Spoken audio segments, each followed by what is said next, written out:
Dear students, I am Dr. Rajiv Sapre. This is lecture number 8 on the chapter similarity.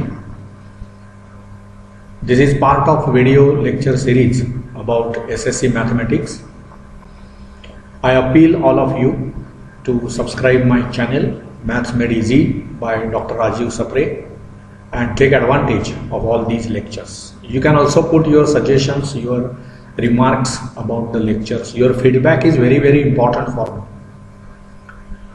Okay, so we were in the last 7 lectures we have done basics of similarity. In 1 minute I will revise what was done. See, first we started with what is the ratio of the areas of the two triangles, right? Suppose you have a triangle, say ABC, and say triangle PQR. Here suppose base is B1, height is H1. Here base is say B2, height is H2. Then we have seen that area of triangle ABC divided by area of triangle PQR. Okay, this comes out to be B1 into H1 divided by B2 into H2. And then we have said the corollaries of this we can say, if both the triangles have same base, याचाच अर्थ काय, B1 आणि B2 च्या value same असतील तर हा ratio फक्त H1/H2 राहणार. हा एक भाग झाला. जर हाईट्स दोन्ही ट्रायंगलच्या सेम असतील, म्हणजे इथे पण H1 आणि H2 च्या व्हॅल्यूज सेम असतील तर ते कॅन्सल होतील या डिव्हिजन मध्ये. मग त्यामुळे त्यावेळी तो जो एरिया ऑफ द ट्रायंगलचा रेशो आहे तो फक्त B1/B2 होईल, म्हणजे रेशो ऑफ देअर बेसिस. आणि मग जर बेस आणि हाईट्स दोन्ही सेम असतील, म्हणजे या ट्रायंगलची B1 H1 च्या व्हॅल्यूज, म्हणजे इथलं B1 आणि इथलं B2 इक्वल असेल, इथलं H1 आणि इथलं H2 इक्वल असेल, तर हे सर्वच कॅन्सल होईल. याचा अर्थ हा रेशो 1 येईल, म्हणजेच area of the triangle ABC will be same as area of the triangle PQR. हा झाला अबाउट द एरियाज. त्यानंतर एक महत्वाचा रिझल्ट आपण बघितला, that is called as a basic proportionality theorem. What does that theorem was telling you? Suppose you have this triangle, I am drawing rough sketch. Suppose this is the triangle say ABC.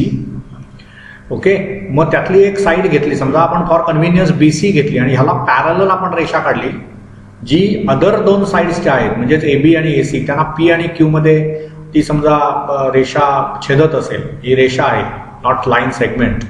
तर बरं ही कशी आहे रेषा? It intersects the other two sides at some point say P and Q. म्हणजे इकडे कुठेतरी parallel रेषा नाहीये, इथे खाली नाहीये, ती या दोन उर्वरित ज्या साइड्स आहेत, BC सोडून ट्रायंगलच्या ज्या दोन साइड्स आहेत त्यांना छेदणारी रेषा आहे. मग त्या रेषेमुळे काय झालं, या ABचे दोन भाग झाले, एक झाला AP, दुसरा झाला PB. इथे ACचे पण दोन भाग झाले, AQ/QC. तर बेसिक प्रपोर्शनॅलिटी थिअरम तुम्हाला काय सांगतो, तर AP/PB is same as AQ/QC. Do you understand? So this was basic proportionality theorem. आणि मग याचा कॉन्व्हर्स आपण बघितला की जर एका रेषेमुळे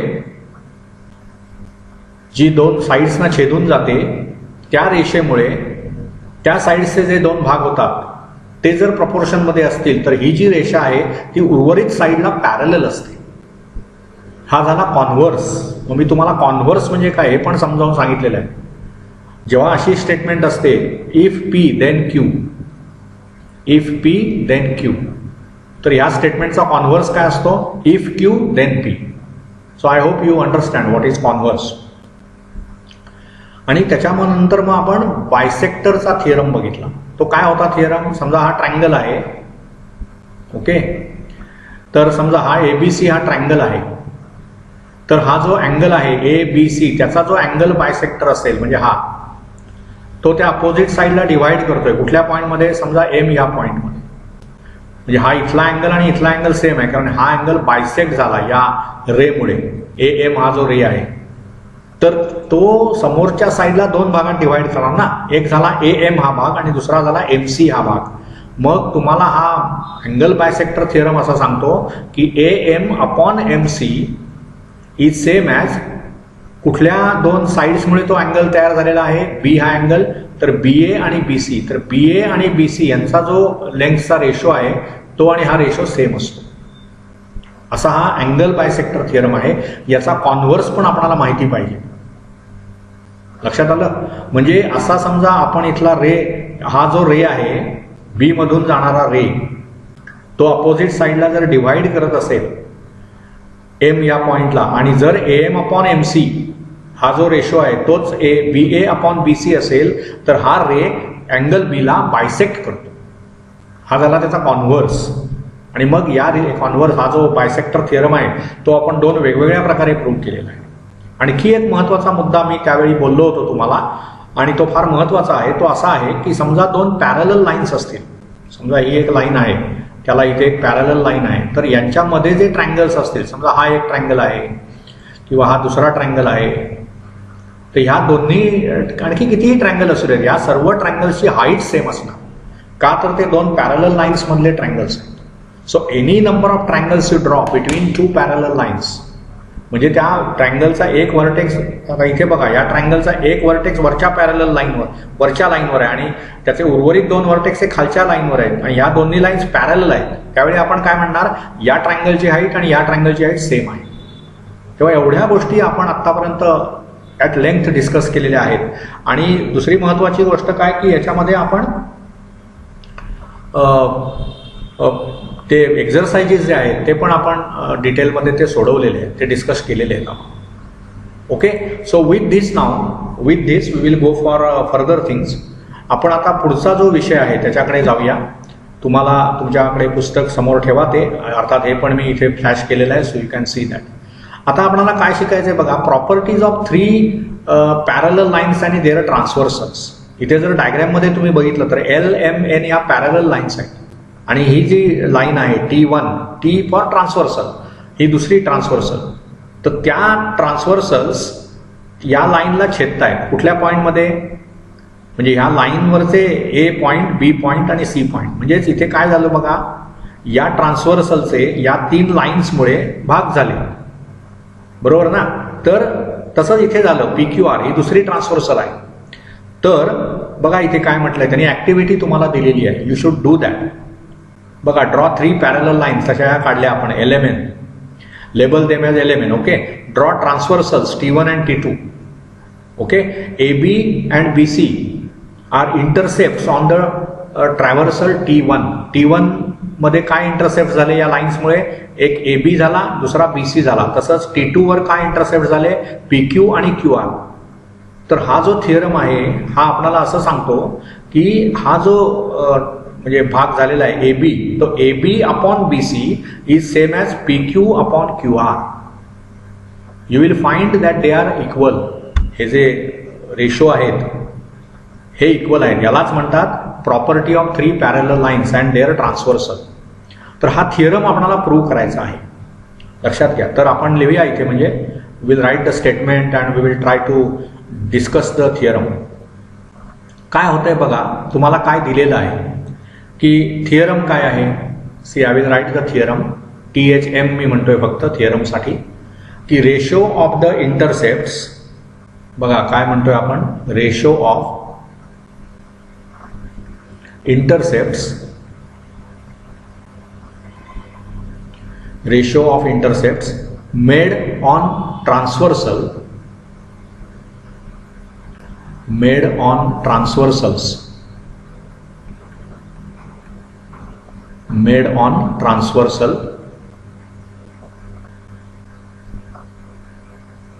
by three parallel lines, by three parallel lines.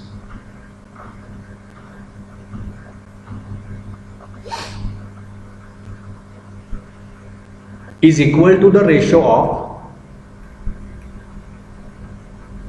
is equal to ratio of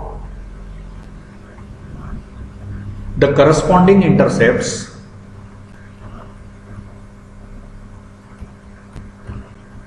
ratio of corresponding intercepts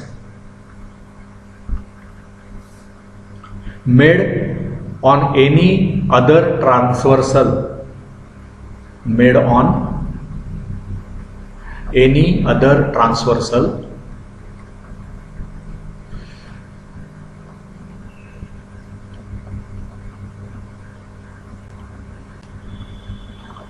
bye the same parallel lines, by same parallel lines. किती clear statement आहे बघा. ऑलवेज आपल्याला काय लक्षात घ्या आधी की आपणाला स्टेटमेंट आधी नीट कळली पाहिजे. काय सांगतायत बघा, कशाचा ratio, ratio of intercept made on transversal. म्हणजे कसं आहे बघा, इथे आपण डायग्राम काढूया एक लहानशी, so that you can understand की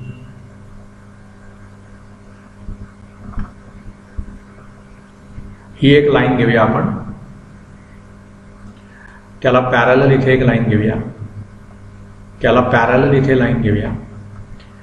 त्यामुळे ह्या 3 लाईन्स ज्या आहेत, तसंच इथे एक लाईन घेऊया आपण, ही त्याची ट्रान्सव्हर्सल असेल, इथे दुसरी ट्रान्सव्हर्सल घेऊया आपण. ओके, म्हणजे काय होणार बघा, या लाईनला आपण L1 म्हणूया, याला L2, याला L3, या 3 पॅरलल लाईन्स, या ट्रान्सव्हर्सल्स ज्या आहेत त्या T1 आणि T2. मग या ट्रान्सव्हर्सलला, या ट्रान्सव्हर्सलचे इंटरसेप्ट काय बघा या लाईन्समुळे झालेले, तर L1 आणि L2 मुळे इथे समजा हे आपण असं घेतलं, समजा हे A आणि B घेतलं, इथे A घेतला आपण, हा पॉइंट B घेतला,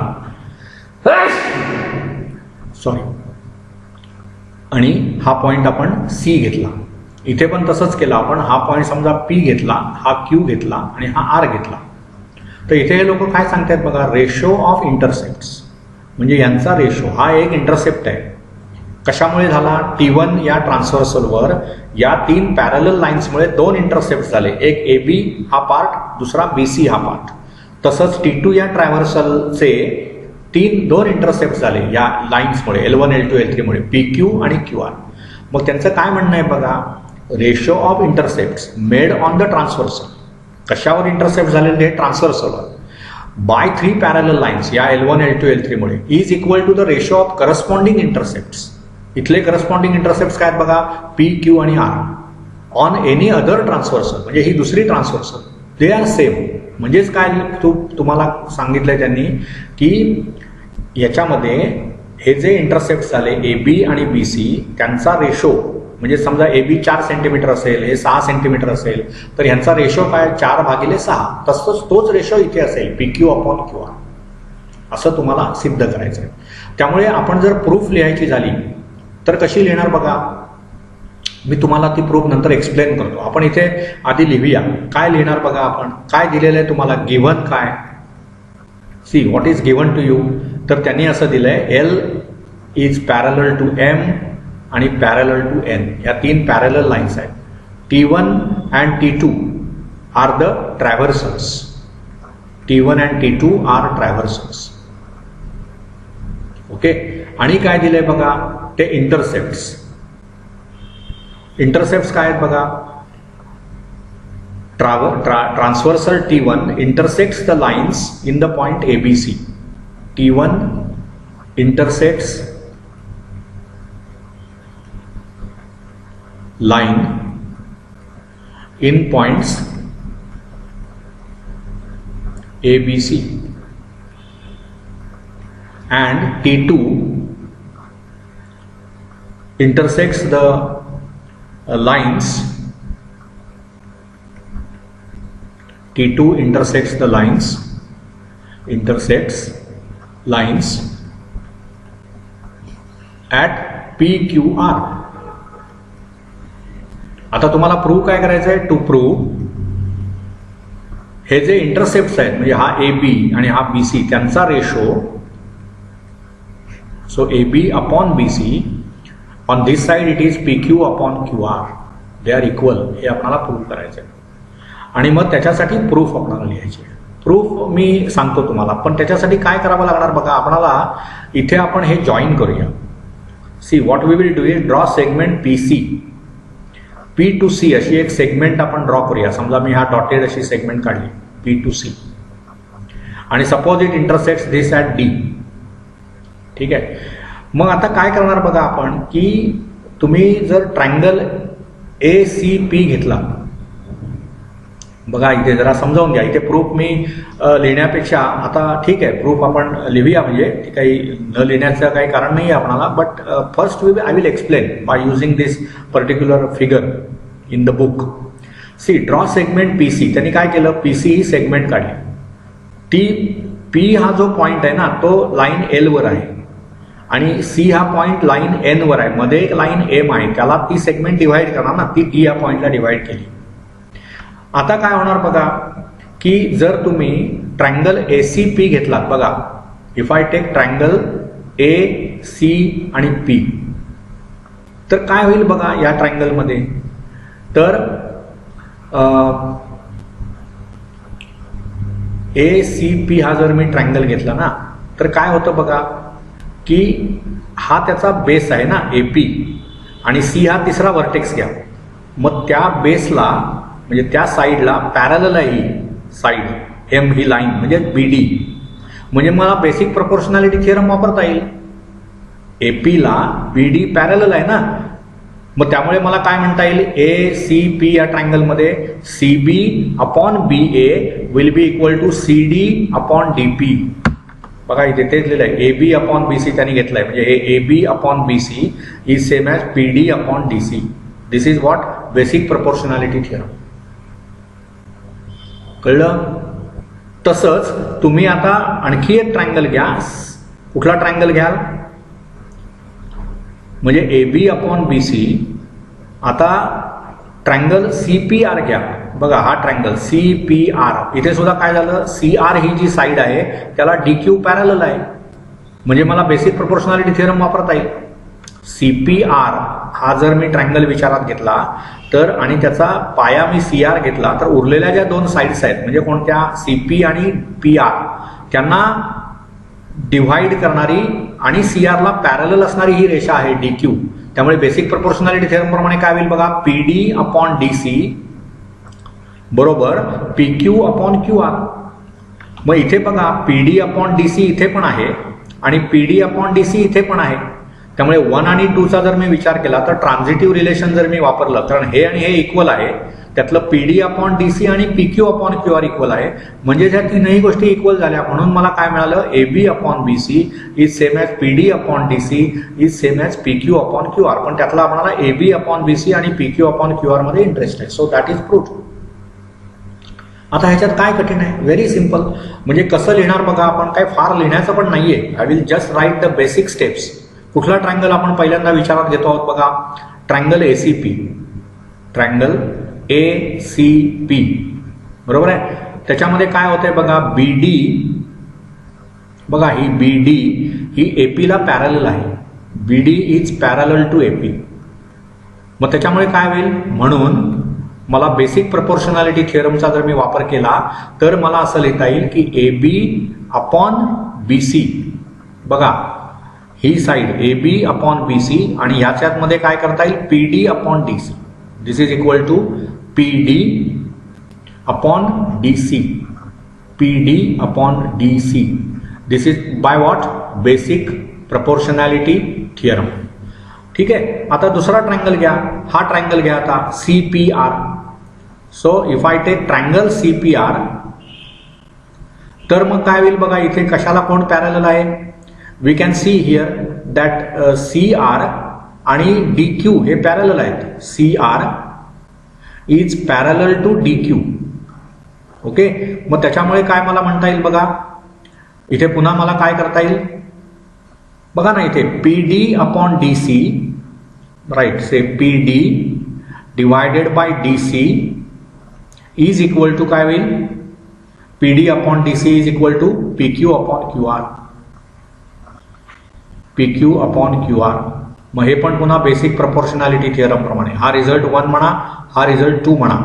मग फ्रॉम 1 and 2 मला काय मिळतं बघा, ए बी आणि बी सी इक्वल आहेत, A B upon B C same as P D upon D C आणि तेच P D upon D C P Q upon Q R आहे. So from 1 and 2 what I can definitely write is A B divided by B C is equal to P Q upon Q R. Okay, that is what we are interested in proving, so we can say hence proved. So this is how you can prove this result, which is called as a ratio of intercepts made by म्हणजे त्याला आपण काय म्हटलंय बघा, थिअरमचं नाव असं काही नाहीये, पण त्याला आपण म्हटलंय property of 3 parallel lines and their intersects. म्हणजे पुन्हा एकदा त्यातला नटशेलमध्ये काय सांगतोय आपण लक्षात घ्या. 3 पॅरलल लाईन्स आहेत आणि या त्याच्या ट्रान्सव्हर्सल्स आहेत म्हणजे छेदिका. या छेदिकेचे इंटरसेप्ट काय आहेत या लाईन्समुळे झालेले, T1 वर ABC आणि T2 वर PQR.